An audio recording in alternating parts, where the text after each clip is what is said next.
السلام علیکم ورحمۃ اللہ وبرکاتہ۔ تو ناظرین،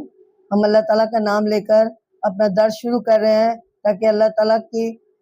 مدد ہمارے ساتھ ہو جائے اور زندگی کے ہر لمحوں میں ہم کامیاب ہو جائیں۔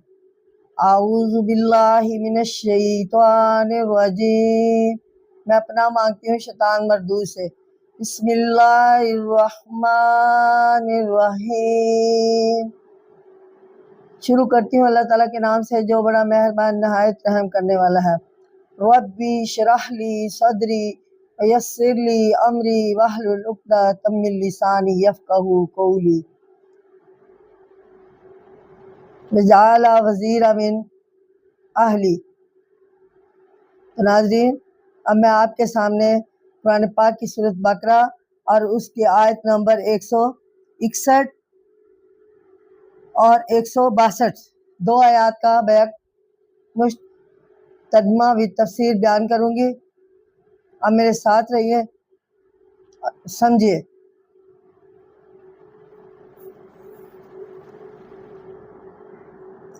بسم اللہ الرحمن الرحیم، ان الذین کفروا وماتوا وہم،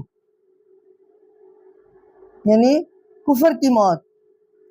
اس کا کچھ عنوان ہے۔ ان الذین کفروا وماتوا، یعنی کفار، بے شک جو کافر ہوئے وہ کافر ہی مر گئے، یعنی وماتوا، یعنی وہ کافر ہی مر گئے، وہم کفار، اولئک علیہم لعنت اللہ، انہی پر اللہ کی لعنت ہے، والملائکۃ، اور فرشتوں کی، والناس اجمعین، اور تمام لوگوں کی، یعنی فرشتے بھی لعنت کرتے ہیں اور تمام لوگ بھی۔ خالدین فیہا،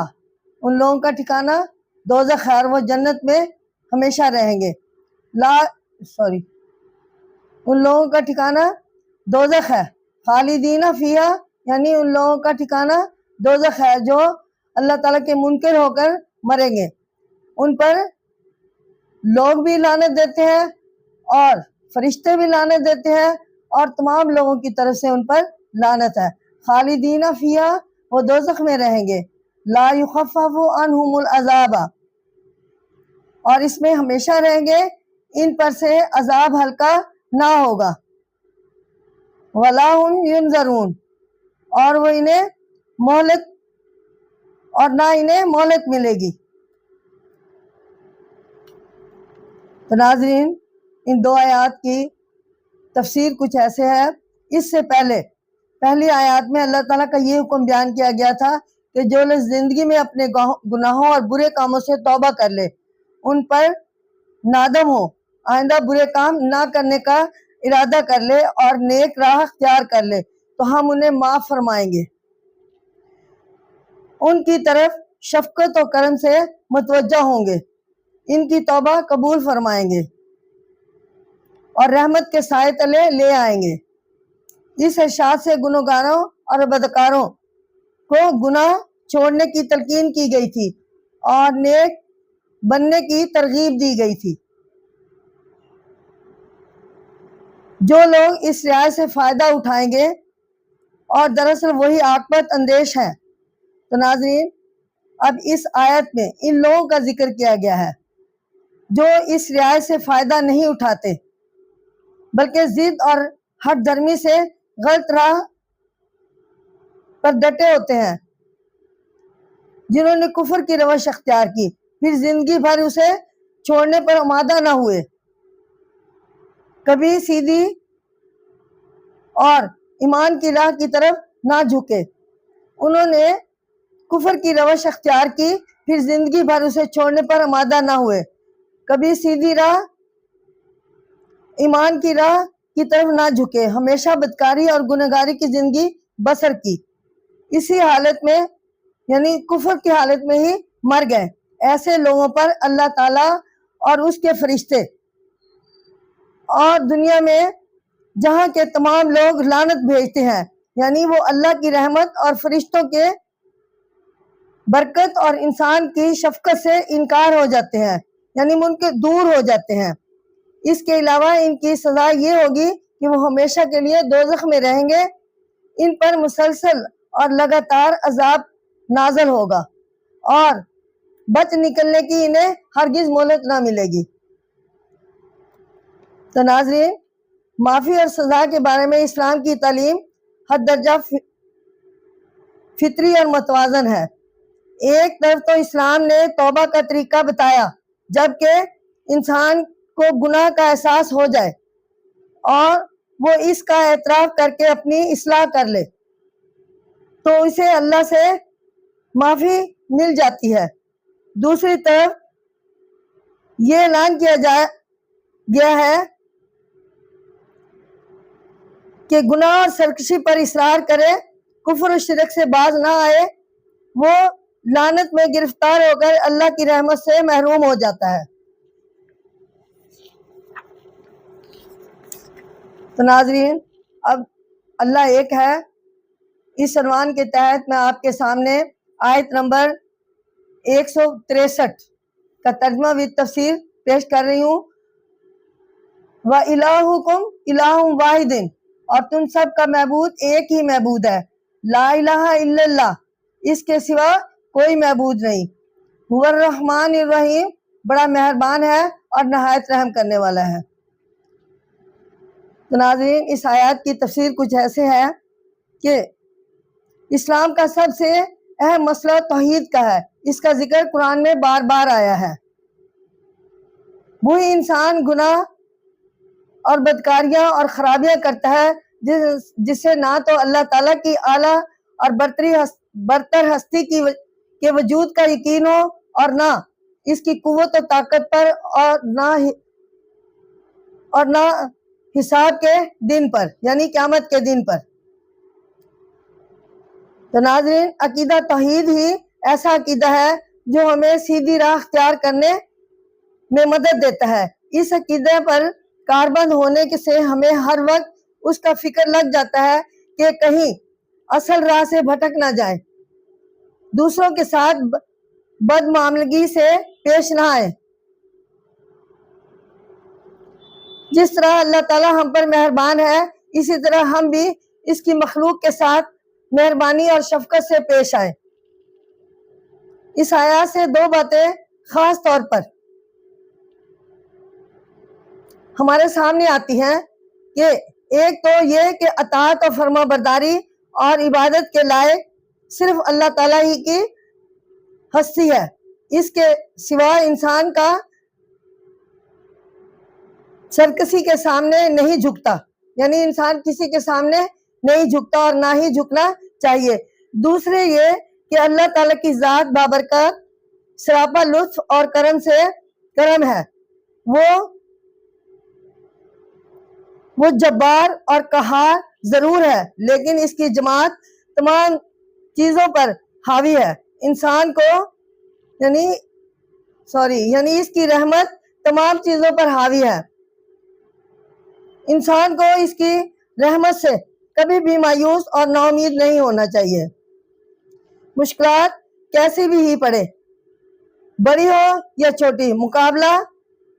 کتنا ہی دور کا ہو یا زور کا ہو، اگر ہم حق پر ہیں تو وہ ضرور ہماری مدد کرے گا، ہمیں کبھی اپنے در سے محروم نہ کرے گا۔ تو ناظرین، اب میں آپ کے سامنے قرآن پاک کی سورۃ بقرہ اور اس کی آیت نمبر 164 ترجمہ و تفسیر آپ کے سامنے پیش کر رہی ہوں۔ اللہ کے نشانات، ان فی خلق السماوات والارض واختلاف اللیل، یعنی بے شک آسمان اور زمین کے پیدا کرنے میں، واختلاف اللیل اور رات اور دن کے، واختلاف اللیل والنہار، رات اور دن کے بدلتے رہنے، والفلک التی تجری، اور کشتیوں میں جو تجری فی البحر، جو دریا میں چلتی ہیں، بما ینفع الناس، لوگوں کے کام کی چیزیں لے کر، وما انزل اللہ من السماء، اور پانی میں جسے اللہ نے آسمان سے اتارا، یعنی ما انزل اللہ من السماء، یعنی وہ پانی جو آسمان سے اللہ تعالیٰ نے اتارا بارش کی شکل میں، مائن فاحیا بہل اردا، پھر اس زمین کو زندہ کیا، یعنی زمین کو کھیتی باڑی کے قابل کیا، بعد موتہا، موت کے بعد اس جو فصل کی کٹائی ہو جاتی ہے اور زمین جو ہے وہ مردہ حالت میں ہو جاتی ہے، یعنی پہلی فصل پک جاتی ہے اور دوسری فصل کے لیے جب تیاری کرتے ہیں تو اس سے پہلے زمین کو مردہ تشبیہ دی گئی ہے، یعنی جب بارش آسمان سے آتی ہے تو اللہ تعالیٰ جو ہے زمین کو زرخیز کر دیتا ہے، کسان اپنی عقل سے اس میں بیج بیجتا ہے، زمین کو ہموار کرتا ہے اور بجائی کرتا ہے، اس کے بعد دوبارہ نئے سرے سے زمین میں سے پودے نکل آتے ہیں، تو اسے زمین کو زندہ کرنے سے تشبیہ دیا گیا ہے۔ وَبَثَّ فِيهَا مِن كُلِّ دَابَّةٍ وَتَصْرِيفٍ، اور سب قسم کے جانور پھیلائے، فیہا اس میں، من کل دابۃ تصریف، سب قسم کے جانور پھیلا دیے، اور تصریف پھر ریاح، یعنی ہواؤں کے بدلتے ہیں، وسحاب مسخر بینا، اور بادل ہیں جو اس کے مسخر بین السماء، اور جو اس کے حکم کا تابع ہے، بادل یعنی بدلتے ہیں اور بادل ہے جو اس کے حکم کے تابع ہے، والارض لآیات للقوم قوم یعقلون، زمین اور آسمان کے درمیان بے شک ان سب چیزوں میں عقل مندوں کے لیے نشانیاں ہیں۔ تو ناظرین، اس آیات کی تشریح کچھ ایسے ہے، اس آیات میں اللہ تعالیٰ نے اپنی قوت اور قدرت کی بے شمار نشانیاں بیان فرمائی ہیں تاکہ انسان ان پر غور کرے اور اس کی الوحیت اور برتری کا اعتراف کرے۔ زمین آسمان کی پیدائش، رات دن کا چکر، دریا اور سمندر میں کشتیوں اور جہازوں کا چلنا، آسمان سے بارش کا اترنا، بارش سے مردہ زمین میں جان پر جانا، زمین میں جانوروں کا پھرنا، ہواؤں اور بادلوں کا زمین اور آسمان کے درمیان مسخر ہونا، اللہ تعالیٰ کی قوتوں اور قدرتوں کا نشان نہیں تو اور کیا ہے، مگر ان پر عقل والے غور کر سکتے ہیں۔ نادان کس چیز سے سبق نہیں لیتے۔ وَمِنَ النَّاسِ مَن يَتَّخِذُ مِن دُونِي، اور بعض وہ لوگ ہیں جو بناتے ہیں اوروں کو اللہ، من دون اللہ، اوروں کو برابر اندادن، برابر ان کے، یحبونہم، ایسی محبت رکھتے ہیں، کحب للہ، جیسے اللہ کی محبت، والذین آمنوا اشد حبا للہ، اور مومنوں کو اللہ کی محبت سب سے زیادہ ہے۔ تو ناظرین، یہ سابقہ آیت کا ہی حصہ ہے، تو اس کے تشریح کچھ ایسے ہے۔ بعض نادان اور ناعقبت اندیش لوگ اللہ تعالیٰ کے سامنے دوسرے بتوں اور دیوتاؤں اور پیشواؤں کو شریک ٹھہراتے ہیں اللہ تعالیٰ کے، انہیں قدرت والا سمجھتے ہیں۔ مثلاً عیسائی اللہ تعالیٰ کے ساتھ حضرت عیسیٰ اور مریم کی عبادت کرتے ہیں، اور جاپان والے اپنے بادشاہ کو خدائی خاندان سے سمجھتے ہیں۔ اللہ تعالیٰ نے فرمایا جب خالق و مالک اسی کی ذات ہے، معبود وہی ہے، تو محبت بھی اسی کی ہونی چاہیے۔ ایک مومن کامل کی نشانی یہی ہے کہ وہ سب سے زیادہ اللہ کو محبوب رکھے، اپنے دل میں اس کی محبت سب سے زیادہ مضبوط کرے۔ حدیث شریف میں آتا ہے کہ مومن وہ ہے جس کی دشمنی اور دوستی اللہ کے لیے ہوتی ہے، جسے اللہ چاہے وہ اسے دوست رکھتا ہے، اور جس سے اللہ ناراض ہو اسے دشمن سمجھتا ہے۔ تو ناظرین، اب میں آپ کے سامنے قرآن پاک کی سورۃ بقرہ اس کی آیت نمبر 165 جس کا ترجمہ و تفسیر آپ کے سامنے پیش کروں گی۔ وَلَوْ يَرَى الَّذِينَ ظَلَمُوا، اور اگر یہ ظالم دیکھ لیں، یعنی وَلَوْ يَرَى الَّذِينَ ظَلَمُوا، اگر یہ ظالم دیکھ لیں، اِذْ يَرَوْنَ الْعَذَابَ، جب کہ عذاب دیکھیں گے، یعنی دنیا کے اعمال کے بدلے میں جب عذاب اگر وہ پہلے دیکھ لیں، ان القوت للہ جمیعا، کہ ساری قوت اللہ ہی کے لیے ہے، للہ جمیعا یعنی ساری قوت اللہ کے لیے ہے، وان اللہ شدید العذاب، اور یہ کہ اللہ کا عذاب سخت ہے۔ تو ناظرین،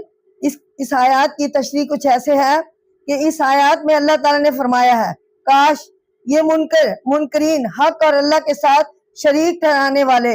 اس عذاب کو دیکھ لیتے جو ہم قیامت کے دن ان پر نازل کریں گے،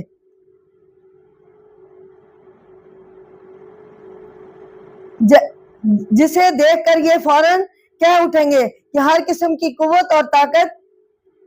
عظمت و قدرت اور اقتدار صرف اللہ کے لیے ہے، کسی کو اس کے آگے دم مارنے کی مجال نہیں، اس کے سوا کوئی دوسری ہستی کسی کی مدد نہیں کر سکتی، اور ہر چیز اس کے آگے عاجز ہے۔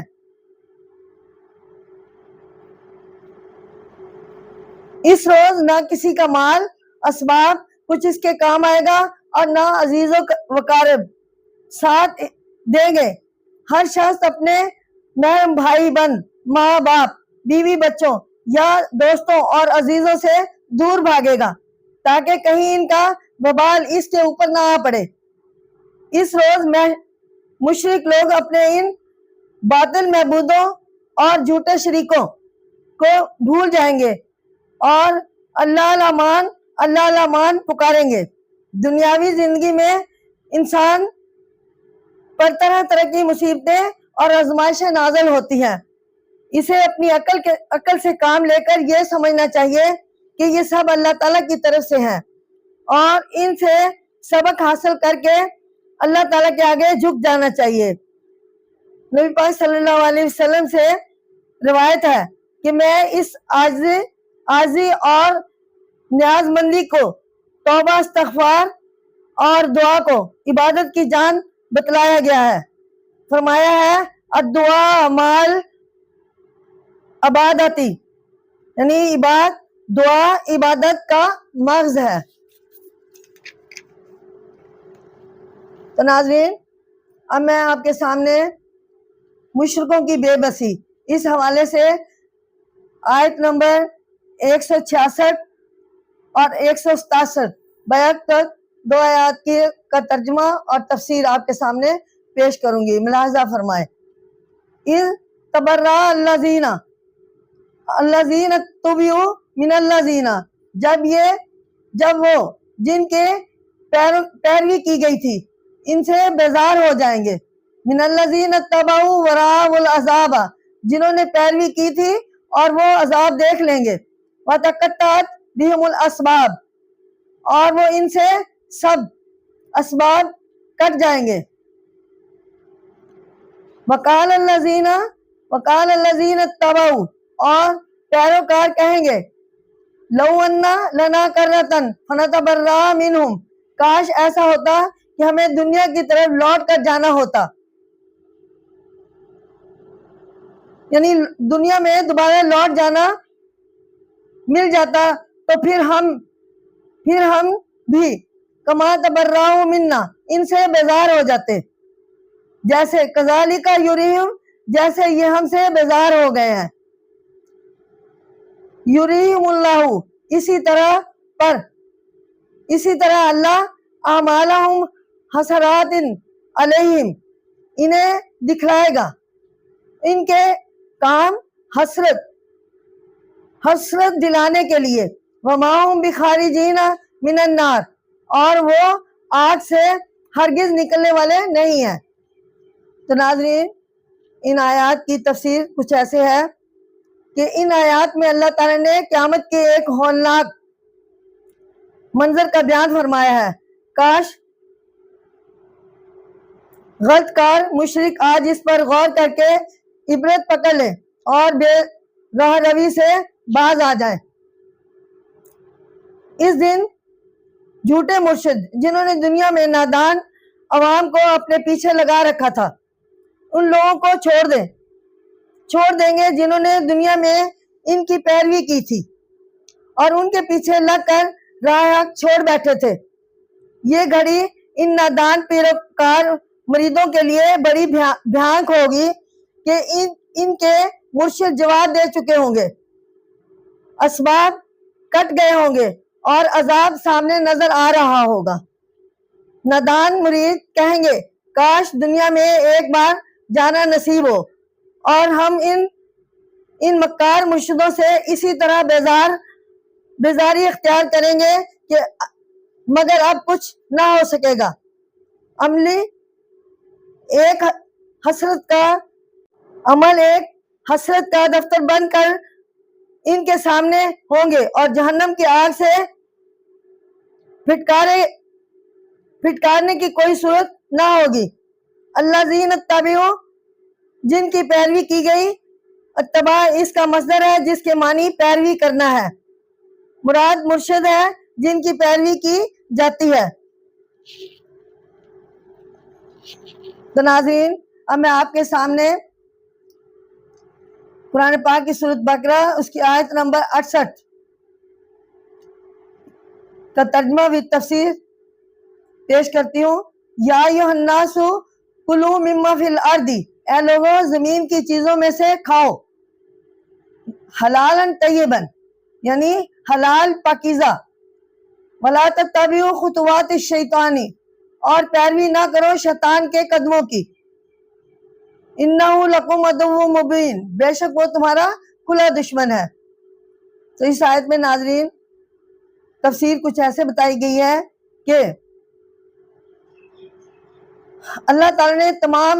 نبی بنی نوح انسان کو مخاطب کر کے حلال و حرام کے فرق کو بیان فرمایا ہے، اور کھانے پینے کی چیزوں میں 2 شرطیں ضرور قرار دی ہیں، حلال ہونا اور پاک ہونا۔ حلال اس چیز کو کہا ہے جو اللہ تعالیٰ کی طرف سے ممنوع نہ ہو، طیباً پاکیزہ وہ چیز جو حلال ہو ساتھ ہی نجاست اور گندگی سے پاک ہو۔ حضور اکرم صلی اللہ علیہ وآلہ وسلم نے پاکیزگی کا اس قدر خیال رکھا کہ وہ چیزیں جن کی بو عام طور پر طبیعت پر ناگوار گزرتی ہو مکروہ قرار دی اور انہیں کھا کر مسجد میں آنے کو ناپسندیدہ بیان کیا ہے، تاکہ ساتھی نمازیوں کی طبیعت پر گراں نہ گزرے۔ عربوں نے بعض چیزیں حرام قرار دے رکھی تھی، مثلا بتوں کے نام پر چھوڑے جانے والے جانور اور اس پر بعض دوسری غذائیں، نیز انہوں نے بعض حرام چیزوں کو شیر مادر کی طرح استعمال کرنا شروع کر دیا تھا۔ اسلام نے اس بات کو روکا۔ چاچا حضرت صلی اللہ علیہ وسلم کی ایک حدیث ہے، جس شخص کا کھانا حرام کا، لباس حرام کا اور حرام کی غذا حرام کی ہو، اس کی دعا کیسے قبول ہو سکتی ہے؟ اللہ تعالیٰ نے فرمایا جو لوگ حلال اور طیب کی پرواہ نہیں کرتے یعنی پاک چیز کی پرواہ نہیں کرتے، وہ شیطان کی پیروی کرتے ہیں، اور شیطان انسانوں کا کھلا دشمن ہے، وہ کبھی انسان کی خیر خواہی نہیں کرتا۔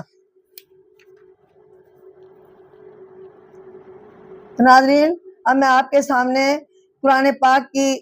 سورۃ بقرہ اور اس کی آیت نمبر 169 برائی اور بے حیائی کے عنوان کے تحت آپ کے سامنے پیش کرتی ہوں، ترجمہ و تفسیر۔ انما یامرکم بالسوء والفحشاء، وہ تمہیں یہی حکم کرے گا کہ برے کام اور بے حیائی کرو، یعنی شیطان۔ وَأَنَّ تَقُولُوا عَلَى اللَّهِ، اور اللہ پر جھوٹ لگاؤ، مَا لَا تَعْلَمُونَ، اللہ پر جھوٹ لگاؤ وہ باتیں جنہیں تم نہیں جانتے، لا تعلمون نہیں جانتے۔ تو ناظرین اس کی تفسیر کچھ ایسے ہے، السوء برائی وہ چیز جو عقلاً اور شرعاً بری ہو، پھر الفحشاء بے حیائی جسے اخلاق اور ادب نے ناپسند ٹھہرایا ہو، شیطان کا دوسرا کام یہ ایسی تمام خواہشیں اور کام جو انسان، برادری اور خود انسانیت کے لیے مہلک ہے، وہ سب برائی اور بے حیائی میں آتی ہیں۔ سوسائٹی کے امن و امان کو خراب کرنا، اخوت اور برادری میں تفریق پیدا کرنا، اتحاد اور تعاون کی جڑ اکھاڑنا، بندوں کے حق پورے نہ کرنا، غرض تمام شر و فساد پھیلانے والے کام شیطانی ہیں۔ تو ناظرین، شیطان اس کا یہ پہلی یہ ہے کہ وہ ہمیشہ انسان کو برائی اور بے حیائی سکھاتا ہے۔ اس سے کبھی بھی انسان کو فائدے کی امید نہیں رکھنی چاہیے، بلکہ اس کی فطرت ہی ایسی ہے کہ وہ سراسر برائی، گندگی، بے حیائی، گمراہی اور ناپاکی میں آلودہ ہے اور دوسروں کو بھی آلودہ دیکھنا چاہتا ہے۔ تو ناظرین، اس کا دوسرا موضوع یہ ہے کہ شیطان کا دوسرا کام، یعنی شیطان کا دوسرا کام یہ ہے کہ وہ انسان کو ترغیب دیتا ہے کہ اپنے پاس سے من گھڑت باتیں بنائے اور ظاہر کرے کہ یہ اللہ تعالیٰ کا حکم ہے۔ تو ناظرین، شیطان کا کام ہے کہ وہ انسان کو ورغلائے، کیونکہ اس نے اللہ تعالیٰ سے وعدہ لیا ہوا ہے اور وہ انسان کا کھلا دشمن ہے۔ ہمیں اس بات سے، اس آیت سے سبق سیکھنا چاہیے کہ نہ بدی اور بے حیائی میں حصہ لیں، نہ جھوٹے مسائل گھڑ کر لوگوں کو سنائیں، کیونکہ یہ دونوں کام شیطانی ہیں۔ تو ناظرین، اب میں آپ کے سامنے قرآن پاک کی سورۃ بقرہ، اس کی آیت نمبر 170، عنوان اس کا ہے کہ اندھی تقلید۔ اس عنوان کے مطابق ترجمہ بھی تفسیر پیش کرتی ہوں۔ وَإِذَا قِيلَ لَهُمُ اتَّبِعُوا مَا أَنزَلَ اللَّهُ، اور جب ان سے کہا جاتا ہے کہ تابع داری کرو اس حکم کی جو اللہ نے نازل فرمایا، قالوا، تو کہتے ہیں ہم تو بل نتبع ما الفینا، ہم تو اس کی تابع داری کریں گے، ما الفینا علیہ ابانا، جس پر ہم نے اپنے باپ دادا کو پایا، اولو کانا اباؤہم، بھلا اگرچہ اس کے باپ دادا لا یاقلون، کچھ عقل نہیں رکھتے تھے، کچھ بھی نہ سمجھتے ہوں، شیئن، لا یاقلون شیئن، بھلا ان کے باپ دادا کچھ بھی نہ سمجھتے ہوں، لا یہتدون، اور نہ سیدھی راہ جانتے ہوں۔ تو ناظرین، اس آیات کی تفسیر کچھ ایسے ہے، اس آیات میں وہم پرستوں کی عادت کا بیان ہے، یعنی جب ان لوگوں سے کہا جائے کہ تم اللہ تعالیٰ کی عبادت کرو، اپنی زندگی کے ہر شعبے میں ان کے حکم اور قانون کی پیروی کرو، اس کے حکموں کے مطابق دولت کماؤ، اس کے حکموں کے مطابق دولت خرچ کرو، معاملات میں، لین دین اور خرید و فروخت میں، شادی بیاہ میں، نکاح اور طلاق میں اسی کی دی ہوئی شریعت کے مطابق عمل کرو، تو وہ جواب دیتے ہیں کہ ہم تو اپنے باپ دادا اور اپنے بڑوں کی رسموں اور خاندانی روایات کا لحاظ کریں گے۔ تو ناظرین، ہم تو ان راستوں پر چلیں گے جن پر ہم نے اپنے بڑے بوڑھوں کو چلتے دیکھا ہے۔ گویا اللہ تعالیٰ کے احکام کو چھوڑ کر یہ لوگ اپنے بڑوں کی روایات کو مانتے ہیں، ان کی رسموں کو مقدم سمجھتے ہیں، انہیں اللہ تعالیٰ کی شریعت سے زیادہ اہمیت اور وقت دیتے ہیں۔ اللہ تعالیٰ فرماتے ہیں کہ یہ لوگ اپنے بڑوں کے اندھا دھند پیروی کرتے ہیں، حالانکہ یہ ممکن ہے کہ ان کے باپ دادا کی کوئی سمجھ بوجھ نہ ہو، وہ گمراہی میں بھٹک رہے ہوں، سیدھی راہ سے بالکل ہٹے ہوئے ہوں، لہذا ایسے باپ دادا کی اندھی پیروی سے یہ لوگ ضرور تباہ و برباد ہو جائیں گے۔ علامہ اقبال نے اس تصور کو شاعرانہ انداز میں بیان کیا ہے۔ آئے نو سے ڈھکتا ہے طرز کوہن پہ اڑنا، منزل یہی کٹن ہے قوموں کی زندگی میں۔ تو ناظرین، آج کا درس کمپلیٹ ہوا۔ اور آپ لوگوں نے سنا ہے اور سمجھا ہے، شکریہ آپ کا۔ آئندہ جو ہے آپ کے سامنے مزید درس دیا جائے گا، اور آپ سے امید کی جاتی ہے کہ آپ اسی ذوق و شوق سے سنیں گے۔ السلام علیکم ورحمۃ اللہ وبرکاتہ۔